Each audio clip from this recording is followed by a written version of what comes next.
Départ en Guadeloupe pour rencontrer Jean-Michel, un homme charmant qui vit avec les VIH depuis 35 ans. Plein d'énergie et de vitalité, Jean-Michel nous parle de son parcours, de son engagement et de son évolution depuis la découverte du VIH. Donc, je m'appelle Jean-Michel Barul, je suis guadeloupéen, j'ai 65 ans depuis pas très longtemps. Je suis encore en activité professionnelle, pas pour longtemps non plus. Et en fait, je suis séropositif depuis 35 ans. Ça a été découvert en 95.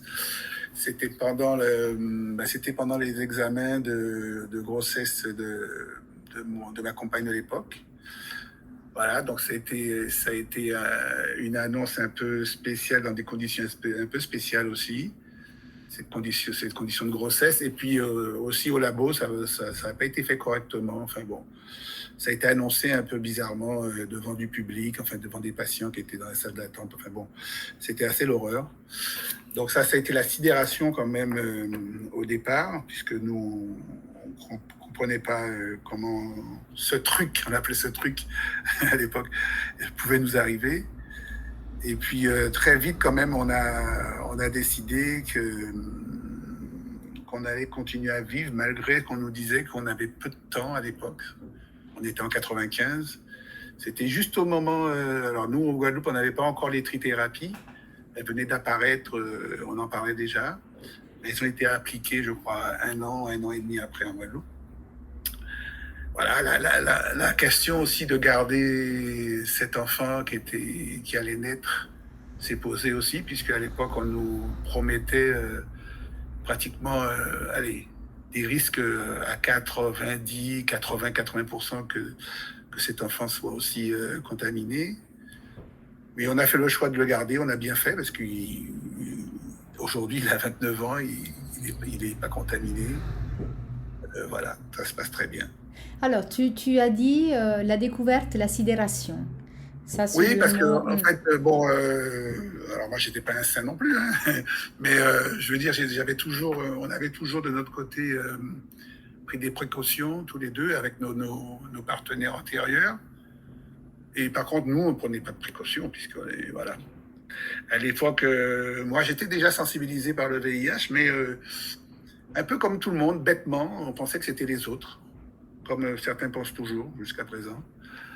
Et donc voilà, donc c'est cette sidération-là. Et après, on ne s'est pas trop posé la question d'où ça venait, puisque c'était un peu prise de tête. Donc on a décidé d'un commun accord aussi de ne pas chercher à savoir qui avait contaminé l'autre et d'où ça venait. Il y avait une urgence. Il y avait un traitement qui existait, la ZT et consorts à l'époque, et tous les traitements de sinistre mémoire de l'époque. Donc, on a très tôt, moi j'ai demandé à le médecin, c'était le docteur So à l'époque, qui est devenu une amie par la suite, qui était mon médecin infectiologue, et qui est devenu président du Corrivi. Moi j'étais son vice-président, donc c'est toute une histoire aussi ça. Et donc très tôt, très vite, on a été mis sous traitement. Et voilà. Ma question c'était, moi je suis un peu pragmatique, donc ma question c'était, voilà, il y a ce problème, comment on peut le résoudre? Même si on ne peut pas le résoudre entièrement, mais comment on peut pallier et freiner. Et donc, on nous a posé ces traitements. Et très tôt, moi, j'ai accepté de le prendre et ma compagne aussi. Voilà. Oui, du coup, ça, c'est par rapport à vous. Qu'est-ce que vous faites tout de suite après la sidération? Voilà, Mais c'est j'imagine. exactement ça. C'est très vite. Hein. En plus, c'était une période, c'est une période où on était en période cyclonique. Et je me rappelle le jour où on a eu la confirmation. Pas le jour de l'annonce, le jour de la confirmation. Puisqu'on a, à la suite, on a fait un test à l'hôpital. Donc, à l'époque, il fallait attendre un petit peu de temps. Je ne me rappelle plus combien de temps, 3 semaines, je crois, pour avoir un résultat. Voilà. Et donc, on a eu ce résultat le jour où on était en vigilance rouge, annonce de cyclone.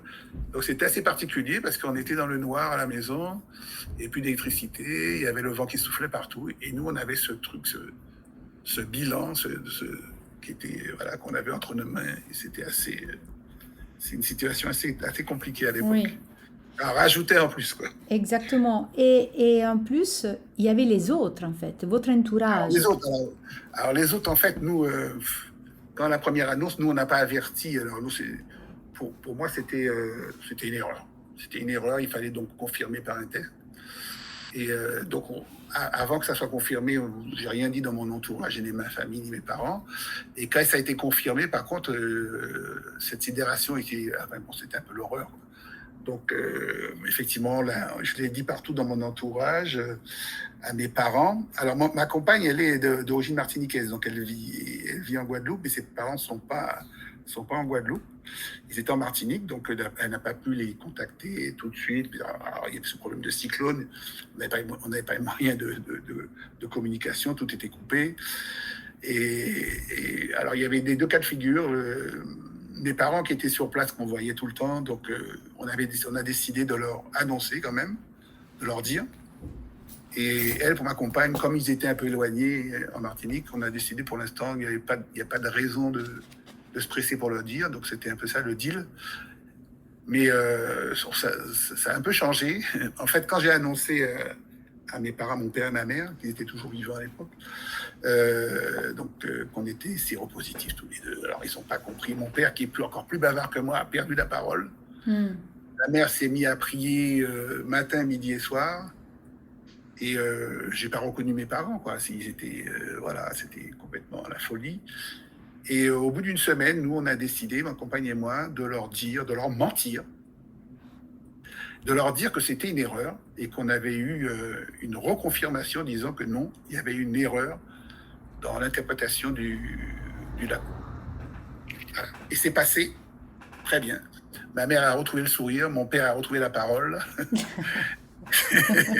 Et pendant des années comme ça, on leur a caché, en fait, puisqu'on n'était pas malade. Après, on s'est dit, oui, on n'est pas malade, ça ne se voit pas. Pour l'instant, mes parents ne pourront pas finir leur vie comme ça. Je sens qu'ils vont mourir avant l'heure. Voilà. Donc, c'était un peu pour les protéger. Par contre, mes sœurs, mes frères et sœurs qui sont de ma génération, ils ont toujours su, on leur a pas menti là-dessus, et donc ils ont gardé le secret avec nous par rapport à mes parents pendant des années. Et en fait, on est en 95. Et donc, parce que ma compagne, du coup, cet enfant est né, on s'est mariés, on a vécu pendant une dizaine d'années ensemble, et puis on s'est séparés comme tous les couples, comme n'importe quel couple en fait. Oui. C'était pas spécialement le VIH qui nous a séparés, au contraire, au début, c'est qu'il nous a plutôt renforcés. Et quand on s'est séparés et on a fini par divorcer, il y a eu une nouvelle annonce à mes parents, parce qu'on n'était pas bien aussi tous les deux, parce qu'une séparation c'était compliqué, même si c'est moi qui voulais cette séparation. Mais ça m'a laissé des traces aussi, parce qu'on avait déjà donc cet enfant qui avait près de 10 ans aussi, ce garçon, Bruno. C'était très compliqué. Et en fait, on a réannoncé à mes parents qu'on était bien séropositifs. Et ma mère m'a dit, alors, c'était vrai, alors. Ah là là, oui. Bah oui. Et en fait, ça n'a pas eu du tout le même impact. Ah. Parce qu'elles se sont dit, mais alors, je comprends pas, mais vous êtes bien? Vous aviez un enfant? Alors moi, j'ai réussi des concours, j'ai changé de travail. Enfin bon, mon épouse aussi, voilà. Professionnellement, on s'est réinvesti, on a progressé professionnellement. Voilà, on avait une vie normale. Ça leur a donné la preuve que vous pouvez vivre. Voilà. Donc eux, ils se sont dit, mais ça fait 10 ans que, alors finalement, c'était pas si grave que ça. J'ai dit, mais non, c'était pas grave. Et donc c'est passé. Et moi, je conseille souvent aux gens qui sont récemment, enfin, je leur conseille, je leur dis, je leur propose, je leur donne un petit peu cette expérience-là. Je leur dis, si vous n'avez pas d'intérêt à le dire tout de suite aux gens, et après, il y a le poids du secret qu'il faut supporter, hein, ça je comprends aussi. Hein. N'allez pas encombrer les gens, enfin voilà. Si vous sentez que c'est pas quelque chose qui... Alors s'il y a un besoin réel, effectivement, il faut le dire. Mais dans le contexte actuel maintenant, où il y a des traitements, où les gens vivent un peu correctement, on va dire, j'aime bien le un peu toujours, parce que c'est pas totalement correctement, voilà, il n'y a pas d'intérêt, pourquoi, voilà. Et après, leur dire peut-être, allez, 5-10 ans après, non, sérieux, ça passe mieux, parce qu'en fait, les gens, ils vous ont vu évoluer. Oui. L'annonce brutale, là, de dire, ça y est, ils vont mourir, parce que c'est encore ce qu'il y a dans la tête des gens, hein, jusqu'à présent.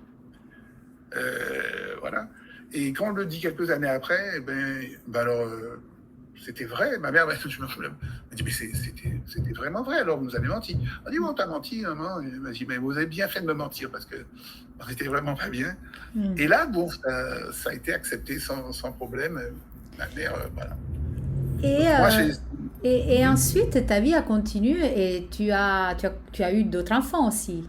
Alors, ma vie a continué, donc j'ai eu cette séparation, j'ai rencontré celle qui est mon épouse maintenant, puis voilà, en 2000, on est en 2005, donc ouais, ça fait 20 ans après, hein, 20 ans après, après donc cette annonce, ouais c'est ça, non, que je raconte, 2005, je sais plus compter, moi, 10 ans après, pardon, 10 ans après, 10 ans après, j'ai rencontré, alors j'étais déjà séparé, pas encore divorcé, mais j'avais déjà quitté le domicile conjugal. J'étais vivre comme un jeune homme, j'ai été revivre chez mes parents. Mais ça n'a pas duré très longtemps, en fait, puisque j'ai rencontré Yasmina, et voilà, qui était donc séronégative, elle. Et coup de foudre, hein, ça arrive. Hein.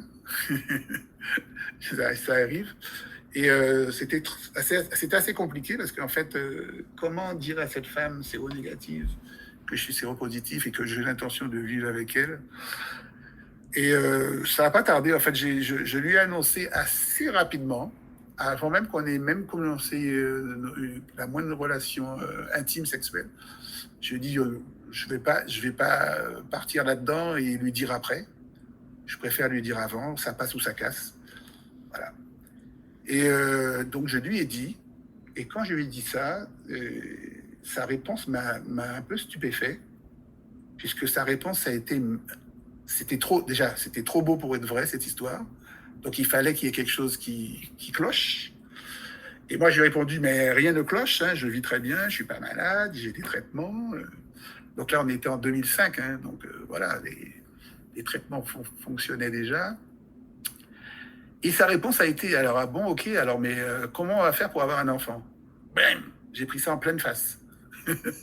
Ça veut dire que moi, qui était un peu inquiet, en fait, elle était moins inquiète que moi. Elle s'est Parce que projetée déjà. voilà, elle se Oui. projetait déjà. Et moi, j'avais loin de moi cette idée, parce qu'on avait chacun un enfant de notre côté. Elle avait un petit qui avait 3 ans, déjà, d'une première relation, qu'elle était séparée avec le père de son fils. On était un peu dans la même situation, plus ou moins, voilà, conjugalement. Et moi, je lui ai dit, écoute, je ne sais pas du tout comment on va faire, mais on va s'enseigner, on va trouver la solution. Et on l'a trouvé. Mais bon, voilà. Et donc, ça s'est passé comme ça. Donc, notre histoire a commencé. C'était un peu compliqué quand même, parce que on utilisait le préservatif, bien sûr. Et puis, après quelques années, on a eu la confirmation que le traitement servait aussi de prévention, qu'on ne pouvait pas contaminer. Donc, on a laissé tomber le préservatif. Mais avant ça, il y a eu c'était avant les annonces du professeur Hirschel, le fameux illégal I, et que personne contaminait pas sur un traitement efficace, correctement pris, avec une bonne adhérence au traitement. Il fallait trouver une solution pour cet enfant. Alors moi, après, vitement, j'ai dit, mais non, mais finalement, je t'ai dit ça un peu rapidement, mais ça va, on a chacun un enfant, on a chacun un garçon, on va en rester là, j'ai déjà 45 ans, c'est bon, quoi. Et elle m'a pris la tête, c'était proche du harcèlement. Non, je vais, non, mon enfant, voilà. Et on a chacun un garçon, mais on n'a pas de fille. Il faut qu'on ait une fille ensemble. J'ai dit, mais là, tu me manques beaucoup. C'est compliqué. Et puis, donc, moi, comme j'étais déjà au Corévi, et on parlait à l'époque de la fameuse AMP en risque viral. D'ailleurs, j'ai un peu été contributeur à l'époque avec le docteur Joguet, qui était biologiste au CHU, dans le centre de maternité. Et donc, on a mis en place à l'époque une procréation assistée en risque viral. Mais avant que ça soit installé, on était un peu pressé. Donc, ça prenait du temps pour s'installer au CHU de la Guadeloupe. Et donc, on a entamé une AMP en risque viral à l'hôpital Cochin. À Paris. Ouais, à l'hôpital Cochin. Et on est parti, je crois, on est parti. Alors, la première fois, ça n'a pas fonctionné. Donc c'était une FIV, hein, il y avait recueil du sperme, lavage du sperme, enfin à l'époque c'était ça. Oui. Mais à l'époque on ne savait pas qu'on le faisait pour rien parce que on n'avait pas besoin de faire tout ça, on pouvait effectivement procréer de manière normale sans tout ça, mais on ne le savait pas, on n'avait pas encore confirmation. Et donc, on a fait ces 2 voyages. La première fois, ça n'a pas fonctionné. En fait, c'est comme une FIV normale, ça ne fonctionne pas tout le temps. Et ça a marché au bout du deuxième essai, on va dire. Et donc, à l'hôpital Cochin. Et cet enfant, elle est née, donc, Malia, qui a 15 ans aujourd'hui, elle est née en 2010. Voilà. Et du coup, tu as dit, j'étais déjà dans l'éco-révie. En fait, qu'est-ce qui s'est Ouais. passé? Tu disais, quand tu as eu l'annonce, tu étais sidéré, mais tu avais quand même quelques informations sur les VIH. Ça arrive aux Oui. autres, mais tu avais des informations. Alors, Qu'est-ce qui s'est passé? moi, oui, j'avais déjà ces informations-là avant même d'être directement concerné, parce que bon, qui ne pouvait. Enfin, oui, il y a des gens qui passaient à côté, mais moi, j'étais toujours intéressé par ça aussi. Et ma compagne un peu moins. Mais très vite, on s'est renseigné. Et donc, 95, et on a créé l'association Guada Univers, pour laquelle je suis président aujourd'hui, en 2004, donc il y a quand même 9 ans après. Et on a créé cette association en 2004. Et moi, et les Corévis ont apparu en Guadeloupe en 2008, 4 ans après. Et moi, à l'époque de Dr So, qui est devenu, donc qui automatiquement, c'était Madame VIH en Guadeloupe, donc elle est devenue présidente du Corévi. Et elle cherchait un vice-président et elle me dit, compte tenu de l'association que vous avez créée, qui est une association de patients, en fait, c'était une association de personnes séropositives à 75%, mais jusqu'à présent, le conseil d'administration est composé de 70-75% de personnes séropositives. Et donc, tout le temps, elle m'a proposé de venir dans ce truc, le Corévi. Je ne savais pas du tout ce que c'était, ça m'avait l'air un peu compliqué. Et alors, il y avait elle et puis une dame de l'ARS, je ne sais plus comment elle s'appelle, elle est partie à la retraite depuis, qui me harcelait aussi. Elle me dit, ouais, Jean-Michel, c'est toi qui dois être vice-président, il faut la parole des séropositifs. Alors moi, j'avais jamais trop j'ai jamais trop voulu avoir cet étendard Oui. Et finalement, un peu pour me débarrasser de ces 2 personnes, que j'aimais beaucoup, hein, c'est des gens que j'appréciais beaucoup, et je venais, on était en 2004, 2008, et j'étais dans mon histoire d'amour toujours avec Yasmina, que j'avais rencontrée en 2005, on parlait de ce projet d'enfant, on essayait de le mettre en place. Et moi, un peu pour me débarrasser d'elle, je dis, ok, allez, j'y vais. De toute façon, je ne serai jamais élu. Eh bien, non, j'ai été élu. J'ai été élu vice-président et j'ai fait 2 ou 3 mandatures, je ne sais plus. Voilà. Et ça a été pour moi l'occasion. Alors, moi, quand je fais un truc, je me suis tout embarqué là-dedans. Et quand je fais un truc, j'aime bien le faire bien. Et moi, j'ai dit au docteur So, mais Marie-Thérèse, je n'y connais rien. Elle m'a dit non. Tu connais suffisamment. Et ce que tu ne sais pas, eh ben, on va s'arranger pour que tu le saches. Et j'ai commencé à partir. Je me rappelle, le premier congrès de la CFLS, 2008. C'était pas comme c'est maintenant. Hein, c'était juste une petite journée à Paris, je ne sais plus où. Et donc, j'ai été avec le docteur So. Et à partir de là, j'ai fait des formations, Et c'est comme ça que j'ai pris l'habitude d'aller au TRT5, Action et Traitement, CFL, tout ce qui pouvait m'apporter des éléments pour pouvoir comprendre cette pathologie. Et voilà. Et mon engagement est parti un peu comme ça. Oui. Et pour revenir d'abord à ton association, ce nom Guada Univers. Alors Guada Univers. Guada, c'est le nom en créole qu'on appelle, que les Guadeloupéens appellent la Guadeloupe, Guada. Et donc ça s'écrit G-W-A, D-A, puisque le son gua en phonétique créole, c'est W. Et puis univers, on l'a rajouté en 2 mots, univers, parce que c'est un jeu de mots. Je crois que c'était ma compagne de l'époque qui avait trouvé le nom. Univers, parce que pour nous, on allait s'étendre vers l'univers. Et puis univers, on était unis vers les gens. Voilà. Et on a monté cette association. Au départ, c'était. Alors, l'origine, quand même, de cette association, il faut en parler parce que c'est intéressant. C'était un groupe de parole de femmes, dont ma compagne et puis d'autres personnes qui sont venues membres de l'association après, qui se regroupait dans des groupes de parole avec une psychologue à l'époque au CHBT. Et puis nous, les maris, les conjoints, on les amenait. On n'avait pas de groupe de parole, nous. Les femmes ça a été toujours plus rapide pour faire des groupes de parole avec les femmes. Enfin, la parole se livrait plus facilement avec les femmes, surtout en Guadeloupe. Et nous, on se retrouvait un peu sur le parking à attendre, voilà. Et on a sympathisé et on s'est posé la question, tiens, mais nous, qu'est-ce qu'on fait, quoi? Nos femmes sont là, et nous, qu'est-ce qu'on fait? Alors, dedans, il y avait des gens séropositifs et des séronégatifs, il y avait les deux. Et on s'est un petit peu posé la question, qu'est-ce qu'il y avait à faire? Et nous, on s'est rendu compte qu'il fallait faire un truc pour nous-mêmes, pour les séropositifs nous-mêmes, parce qu'on était un peu dans l'isolement, enfin, dans le secret, voilà. Et on s'est entretenu un peu avec la psychologue, et c'est un peu sur ses conseils aussi qu'on a monté cette association, voilà, qui a été au début très très difficile à mettre en place, parce qu'on ne se connaissait pas suffisamment pour se faire confiance. En fait, dans le groupe, on ne savait pas qui était séropositif ou pas. Donc, c'était un peu compliqué. Et la première action qu'on a mis en place, je me souviens, c'est que ça tombait pour la Saint-Valentin. Et on a fait une journée Saint-Valentin parce que on se disait, les séropositifs, ils ont droit à l'amour aussi. Donc, on a fait une action Saint-Valentin et qui avait assez bien fonctionné. Et c'est qui nous a permis un petit peu de créer une espèce de cohésion. Et là, la parole s'est un peu déliée. Et on est vraiment fort. On a formé un groupe, je dirais même une famille à l'époque, c'était un peu ça. Puisque moi, je revois ces gens-là jusqu'à présent, même si elles ont quitté l'association, je vois leurs enfants, ils ont grandi. Voilà.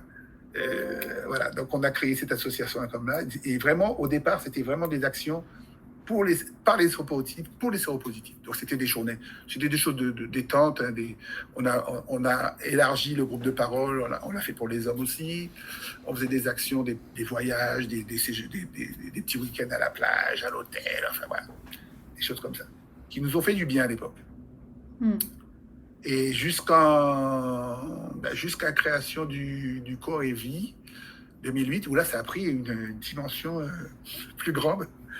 Et quelques années encore après, je crois en 2012, puisque le Dr So est devenu chef du projet Intercaraïbes, enfin de coopération Caraïbes, et elle m'a proposé d'être, parce que alors il fallait des associations qui puissent porter le projet, et donc on a choisi Godin Hiver à l'époque, et c'est comme ça qu'on s'est retrouvé à ne pas s'occuper seulement des séropositifs, mais aussi de tous les groupes à risque. Donc, on a travaillé beaucoup avec les HHS à l'époque, mais principalement avec les travailleuses du sexe. Et moi, j'y connaissais rien, enfin, personne n'y connaissait rien. Donc, on s'est fait former, on a été à Saint-Domingue, puisque les travailleuses du sexe chez nous viennent essentiellement de Saint-Domingue, Haïti. Donc, on a une Haïti Saint-Domingue, on a été voir des assos qui sont sur place. Et en fait, on a fait un projet qui était financé par les fonds européens, Interreg à l'époque. Et on a créé ce fameux centre alors, c'était pas un centre de santé vraiment, c'était plutôt un centre d'accueil. Un centre d'accueil, d'ailleurs, c'est les femmes travailleuses du sexe qui ont trouvé le nom Casa Guadeloupe. Alors, Casa, c'était un acronyme, mais en même temps, ça rappelait la maison. Le téléphone. C'était centre d'accueil, le S, c'est de santé associative, je crois, un truc comme ça. Et Guadeloupe, on a rajouté Guadeloupe en créole Guadeloupe, le fameux GWA Guadeloupe, voilà. Et ça, en 2012, et ce centre, il a fonctionné jusqu'en 2024, jusqu'à l'année dernière. Au début, on était financé par l'Interreg, aussi un peu aussi d'Action, l'ARS aussi. Et on avait, c'était la folie, on avait des voitures de fonction. Enfin, on avait une voiture de fonction, on avait chargé de mission. Enfin, bon, on avait un budget qui avisonnait les 100 000 euros, c'était la folie. Et après, quand Interreg est parti, ça a été plus compliqué, mais on a maintenu quand même ce centre ouvert pendant quelques années, jusqu'à l'année dernière, où, comme plein d'autres associations, ben, on nous a coupé un peu les robinets financiers. Donc on Oui. a perdu le local. On a perdu le local. Voilà. Vous subissez aussi les coupes Ah oui, budgétaires que nous ah oui, avons, ah oui, dont clairement, nettement. on a Ah parlé oui, oui, souvent à oui. l'émission. Mais justement, est-ce qu'on peut relier ça à la situation en général en Guadeloupe par rapport au VIH? Est-ce que tu Ben penses... oui. Oui. Alors, je rappelle quand même que la Guadeloupe était le départ, alors, est toujours le deuxième département touché par le VIH en matière de file active, voilà. Après la Guyane. Et le troisième, ça ne s'invente pas, c'est la Martinique, je crois, à égalité avec l'Île-de-France, où il y a beaucoup de communautés guyano-antillaises. Donc tout ça, ça fait réfléchir aussi. C'est pas une malédiction, mais moi j'ai des théories sur le fait que ces territoires-là soient très touchés par ce virus, par cette maladie. Ça vient un peu de notre histoire, de notre façon de vivre, de notre culture. Il y a plein de choses. On pourrait en parler longuement. Mm. Et bon, ce sont des territoires, bon, on l'entend, on le sait, hein, qui ont de grosses difficultés. On a un taux de pauvreté élevé, on a un taux de familles monoparentales élevé, on a un taux de diabète élevé. Alors, ces territoires fournissent les plus gros sportifs. Et en même temps, c'est assez contradictoire. On a le taux de diabète le plus élevé, le taux de maladie cardiovasculaire le plus élevé. Voilà. Mm. Donc, voilà, nous sommes des territoires quand même où. Et malgré ça, on a quand même une joie de vivre et une façon de vivre voilà, que je quitterais pour rien au monde, malgré toutes ces difficultés. Mais voilà, donc, quand même, on a une paupérisation quand même. Et moi, je l'ai vu en 30 ans, plus de pauvres, plus de difficultés. Même moi qui vis bien ma vie, on gagne bien notre vie, mon épouse et moi, ben on fait attention. Parce que voilà, et je vois des gens autour de moi. Hier, je discutais avec une pharmacienne qui me disait, ben il y a des gens qui prennent plus leurs médicaments parce que maintenant il faut qu'ils payent un tiers payant. Mm. Ils les prennent pas. Ils ont dit ils vont revenir le mois prochain et les pharmaciens ne les voient pas. Enfin bon, voilà. Alors le fait qu'on ait réduit un peu, alors c'est pas seulement dans le VIH, hein, la priorité de l'ARS depuis quelques années, c'était l'obésité, parce qu'on a un taux d'obésité assez élevé aussi. Voilà, mais ça c'est depuis que la malbouffe est arrivée en Guadeloupe, à mon avis. Et puis que la vie change, quoi. On se européanise un peu. Voilà.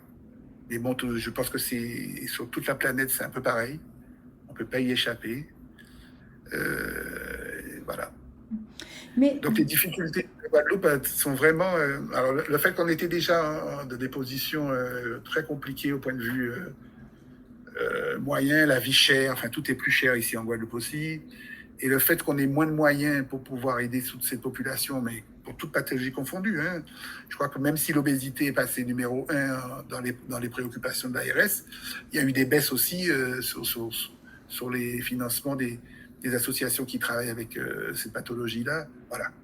tout à fait. Mais toi, pour revenir plus à ta vie, tu n'as pas vraiment travaillé dans le VIH. Tu as continué ta vie professionnelle comme avant. Tu as dit que tu as Alors, passé des concours et tu es alors en encore fait, au travail. j'ai toujours été bénévole. Oui. J'ai toujours été bénévole. Alors depuis donc la création en 2004, alors moi je suis rentré quand je suis cofondateur de Guadeloupe Univers, mais j'étais simple membre au début. Je crois que j'ai fait tous les postes. J'ai dû faire membre, j'ai dû faire trésorier, vice-président et finalement président. Mais oui, depuis 2004, le VIH a pris. Alors dans la vie associative a pris une grosse part de ma vie. Bizarrement, alors que moi, j'avais décidé que le VIH, ça ne m'embêterait pas, ça ne m'empêcherait pas de vivre. Et en même temps, j'étais tout le temps là-dedans, quoi. Tout le temps là-dedans, à écrire les projets, voilà, à faire des actions de proximité, d'aller sur le terrain, voilà. on faisait des maraudes, on faisait des actions de santé, on allait dans les écoles, établissements scolaires, on allait dans les EHPAD, enfin bon, on a tout fait. Je pense qu'on a tout fait. Oui, mais justement, une des phrases que tu m'as dit en amont, en préparant cette interview qui m'avait beaucoup, beaucoup touchée, tu m'as dit, ma décision maintenant, c'est que le VIH n'occuperait qu'une petite Ouais, partie de ma vie. exactement. En fait, moi, personnellement, c'est-à-dire cette pathologie-là et les suites qu'il y avait sur ma santé, sur mon corps, mon organisme, j'avais décidé de ne pas me plaindre, de ne pas forcément parler à tout bout de champ, de ne pas y penser tout le temps.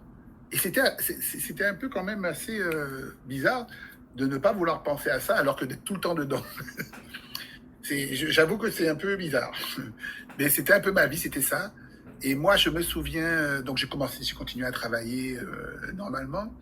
Et je discutais de manière voilà, naturelle de mon engagement dans la lutte contre le VIH, aussi bien dans ma hiérarchie ou mes collègues. Et je me souviens d'une directrice que j'avais à l'époque qui m'avait dit, mais monsieur Barbu, vous êtes très engagé là-dedans et tout. Et ça vous intéresserait pas de faire que ça? Ils étaient prêts à me payer le départ. Alors, je travaille au département de la Guadeloupe, donc il y a une part de santé dans leurs compétences. Ils m'avaient proposé d'être payé à ne faire que ça. Et moi, j'ai dit non, parce qu'en fait, je voulais pas non plus. En fait, j'ai trois pieds. J'ai ma vie de famille, j'ai mon travail que j'aime beaucoup, mon travail. Alors moi, je travaille je suis ingénieur et je travaille dans tout ce qui est infrastructure réseau, donc construction des routes, des ouvrages d'art départementaux. Et mon équilibre, c'était le troisième pied, c'était l'association, enfin, Guadagnine. Et on ne tient pas debout avec un tabouret ne tient pas debout avec deux pieds. Il faut qu'il y en ait trois pour tenir debout. Donc voilà, c'était les trois-là. Et j'ai pas voulu faire que ça. J'ai voulu aussi multiplier, voilà, avoir plusieurs casquettes et plusieurs activités. Parce que c'est ce qui comblait ma vie et c'est ce qui me plaisait aussi. Et même quand, à l'époque, quand Ed est venu s'installer en Guadeloupe, donc ils ont pris contact avec moi, avec Godin Hiver, ils ont parlé avec moi.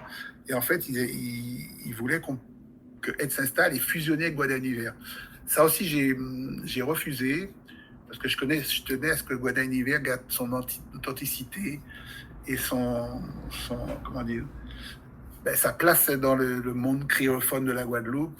Parce que moi, j'avais vu cet exemple-là arriver à Saint-Martin, où il y avait une association qui s'appelait Blue Moon et qui a été englobée par Ed. Et donc, ils avaient perdu un peu toute cette authenticité. Et moi, j'ai vu quand les gens de Ed sont arrivés, naturellement, j'ai dit, écoutez, on va travailler ensemble, il n'y a pas de souci. Mais on tient à coexister à côté de vous. On n'a pas la dimension de Ed, mais on sera complémentaires sur des choses et on pourra travailler ensemble. Et ça s'est passé un peu comme ça, voilà. Mais quand même, cet exercice qu'aujourd'hui tu fais avec moi, le témoignage, c'est quelque chose que tu as beaucoup fait, j'imagine, dans ta vie. Moi, ouais, j'en ai fait affaire, oui, ça commence maintenant, Oui. un peu. Ouais. C'est quelque chose quand même de très engageant, ça peut être très difficile aussi vis-à-vis aussi des personnes qui nous entourent. Tu as une petite de 15 ans. Est-ce que tu te sens vraiment, entre guillemets, libre de avoir ce rôle de témoignant ou Alors, des fois, tu voudrais te limiter? alors je me limite. Alors, surtout quand je suis sur le territoire de la Guadeloupe, je suis en Guadeloupe, c'est un peu plus compliqué. Là, par exemple, là, ça va passer sur des radios. Bon, certainement, des Guadeloupéens intéressés par la radio vont écouter mon témoignage, mais je pense que les gens qui vont écouter ça sera forcément des gens qui sont un peu investis dans cette lutte ou qui sont intéressés en tout cas. Donc ça ne me pose pas de problème. Quand je fais des témoignages, comme j'en ai fait à Action Traitement, j'en ai fait à la CFLS, ça ne me pose pas de problème parce que bon, je suis en France. Voilà, même si maintenant on voit tout partout, partout avec Internet, le monde est un village, comme on dit. Mais en fait, je suis quand même un peu protégé, on va dire, quand je suis un peu loin de mon territoire. En Guadeloupe, c'est plus compliqué, bien que je l'ai fait quand même, hein, mais c'est toujours dans des lieux un peu sécurisés, où des gens qui sont un peu dans la lutte, ou qui sont dans le... Voilà. Après, je suis arrivé à en parler un peu librement autour de moi à certains de mes collègues, à certains de mes amis, et des gens de ma famille. Et puis mes enfants sont au courant, maintenant ils sont tous au courant, hein. Donc, mais en même temps, je fais assez attention quand même des lieux et des endroits et des moments où je peux faire ce genre de déclarations et de témoignages. Parce que je sais que alors moi, j'ai de la bouteille, on va dire, et je saurais quoi répondre si des questions un peu bêtes ou déplacées ou voilà, venaient à m'être posées, je pourrais répondre, j'ai pas de souci avec ça. Je ne sais pas si mes enfants, mon épouse sauraient répondre comme moi je saurais répondre. Et en fait, l'idée, c'est de les protéger un peu. Comme à l'époque, j'avais protégé mes parents en leur disant pas. C'est les protéger, en fait, qui n'est pas. Je veux pas qu'ils se retrouvent dans une situation où quelqu'un les invective ou leur pose une question où ils seraient gênés, ils ne pourraient pas répondre. Voilà, c'est surtout ça. L'idée, c'était vraiment ça. Après, on n'en parle pas tant que ça à la maison, puisque du coup, moi, bon, maintenant, je suis sur injection depuis 2 ans, 1 an et demi, 2 ans. Il n'y a plus de comprimés à la maison. Euh, donc, on n'en parle pas tellement de ma pathologie personnelle là-dessus. On parle plus de mon diabète que de mon VIH, en fait. Parce que ma Oui. fille me dit, on ne parle pas, ne mange pas du sucre. Voilà. Euh, mais on parle de l'association. C'est voilà, des choses de l'association. On en parle même avec mes enfants aussi, on en parle. Parce que moi, je Hmm. suis intervenu, alors elle est au lycée maintenant, mais je suis intervenu l'année dernière dans son collège à la demande de l'infirmière scolaire pour faire une petite matinée d'information sur les MST, enfin les IST, la santé sexuelle en général, VIH. Donc là, bien sûr, j'ai pas fait de témoignage perso, mais je suis venu porter l'information et ça, c'était très très bien. Et ça, c'était à la demande de ma fille qui en a parlé à l'infirmière. Hmm. Voilà, donc Incroyable. on est plus ou moins investi là-dessus, mais ils ont très bien compris que ma vie n'est plus en danger. Ça, ils l'ont très bien compris. Alors, concernant mes enfants, c'est assez bizarre. Et je le disais aussi à Juliette à son traitement quand j'avais fait mon témoignage. Mon grand, alors il est né en 95, ça lui fait quel âge? 29 ans, c'est ça? Hmm. Ah, 30 ans cette année, il aura 30 ans, ouais, il aura Oui. 30 ans. Et c'est lui qui a appris ma pathologie à l'âge le plus tard. Hmm. Je m'explique. C'est-à-dire que alors le deuxième qui est pas mon fils, mais que j'ai élevé, qui est mon fils, Darik aussi, qui a 23 ans, il a appris plus tôt, enfin à un âge plus tôt. C'est-à-dire plus mes enfants sont jeunes, plus ils apprennent tôt. Voilà, même la petite qui a 15 ans, ben, elle a su ça, avec quel âge, mon Dieu? C'était après le Covid. Elle devait avoir 12 ans. Oui. Voilà. En fait, la dernière l'a appris à un âge plus tôt que les deux autres précédents. Et le deuxième plus tôt que le premier. Voilà. Je ne sais pas pourquoi. Mais en fait, je pense que moi, mon fils qui a 30 ans, il l'a appris au moment de ma séparation avec sa mère. Il avait une dizaine. Non, il n'a pas su tout de suite. Non, c'était mes parents. Il a dû savoir ça à 15 ou 16 ans. Puisque moi, à l'époque, je l'emmenais, comme je ne le voyais pas tout le temps, il vivait avec sa mère. Et souvent, quand je partais à la CFLS ou ailleurs, et ça tombait pendant les vacances scolaires, je l'emmenais avec moi, en fait. Hmm. Puis c'était le moment où qu'on soit ensemble et tout, pendant un moment, pendant une semaine, on va dire. Mhm. À un moment, il m'a causé, mais papa, pourquoi tu es toujours là-dedans, en fait? Et là, je lui ai dit, mais voilà. Il dit, moi, je m'en doutais, mais pourquoi vous ne nous avez rien dit? Pourquoi maman et moi, vous n'avez rien dit? J'ai dit, parce qu'on voulait le protéger. Voilà. Bon, il l'a pas mal pris, mais en fait, on ne peut pas cacher longtemps aux enfants. Et je me suis rendu compte qu'en fait, les enfants, ils se rendent compte. Quoi. Ils savent. Ils savent. Voilà. Au bout d'un moment, ils se rendent compte que. Voilà. Hmm.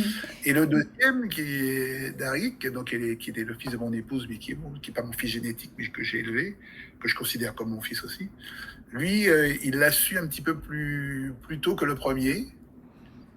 Et je ne sais pas comment, je crois que c'est sa mère qui lui a dit à un moment.